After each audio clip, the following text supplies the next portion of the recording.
ଦୁଇ ଜଣ ସାଧୁଙ୍କ ଭିତରେ ଦେଖାହେଲା। ସେମାନଙ୍କ ଆଶ୍ରମରେ ଶିଷ୍ୟମାନେ ଶିକ୍ଷା ଗ୍ରହଣ କରୁଥିଲେ।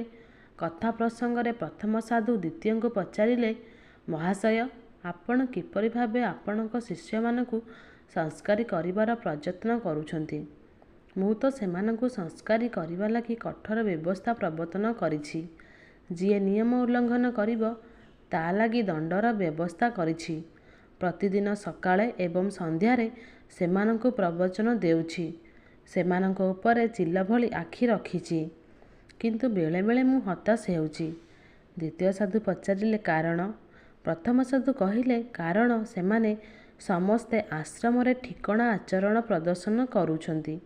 ମୋ ଆଗରେ ସୁନା ପିଲା ଭଳି ରହୁଛନ୍ତି, କିନ୍ତୁ ମୁଁ ନଥିଲା ବେଳେ ଅଲଗା ପ୍ରକୃତି ଦେଖାଉଛନ୍ତି। ଛୁଟିରେ ଘରକୁ ଗଲେ ସେଠାରେ ବି ମୁଁ ଶିକ୍ଷା ଦେଇଥିବା ସଂସ୍କାରର ପ୍ରଦର୍ଶନ କରୁନାହାନ୍ତି। ମୁଁ ଭାବୁଛି ମୋ ଶିଷ୍ୟମାନଙ୍କ ଭିତରୁ ଅଧିକାଂଶ ଯେତେ ମାଠିବୁ ମାଠ ପ୍ରକୃତିର। ଆଉ ଆପଣଙ୍କର ଶିଷ୍ୟମାନେ କେମିତି? ଦ୍ୱିତୀୟ ସାଧୁ କହିଲେ, ସେମାନେ ଭଲ। ସେମାନେ ସବୁଠି ସଂସ୍କାରୀ। ସେମାନଙ୍କ ଲାଗି ମୁଁ ଥିବା ଯାହା, ନଥିବା ବି ତାହା। ପ୍ରଥମ ସାଧୁ କହିଲେ, ତେବେ ଆପଣଙ୍କ ସଂସ୍କାର ଶିକ୍ଷାର ମାର୍ଗଟି କ'ଣ? ଆପଣ କ'ଣ ମୋ ଠାରୁ ଆହୁରି ଅଧିକ କଠୋର? ଦ୍ୱିତୀୟ ସାଧୁ କହିଲେ, ନା ନା, ଆଦୌ ନୁହେଁ। ମୁଁ କେବେ ବି ମୋ ଶିଷ୍ୟମାନଙ୍କୁ ସଂସ୍କାର ଶିକ୍ଷା ଦେଇନାହିଁ। କେବେ ପ୍ରବଚନ ଦେଇନାହିଁ କି ସେମାନଙ୍କ ଉପରେ ନଜର ରଖିନାହିଁ।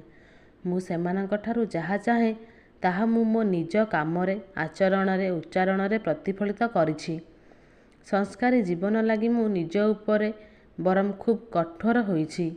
ମୋ ପିଲାମାନେ କେବଳ ମୋତେ ଶ୍ରଦ୍ଧା କରି ମୋର ଅନୁସରଣ କରୁଛନ୍ତି ଯାହା। ଏହିପରି ନୂଆ ନୂଆ ନୀତିଶିକ୍ଷା ଭିଡ଼ିଓ ଦେଖିବା ପାଇଁ ମୋ ଚ୍ୟାନେଲଟିକୁ ଲାଇକ୍, ସେୟାର ଆଉ ସବସ୍କ୍ରାଇବ୍ କରିଦିଅନ୍ତୁ। ରହୁଛି, ଧନ୍ୟବାଦ।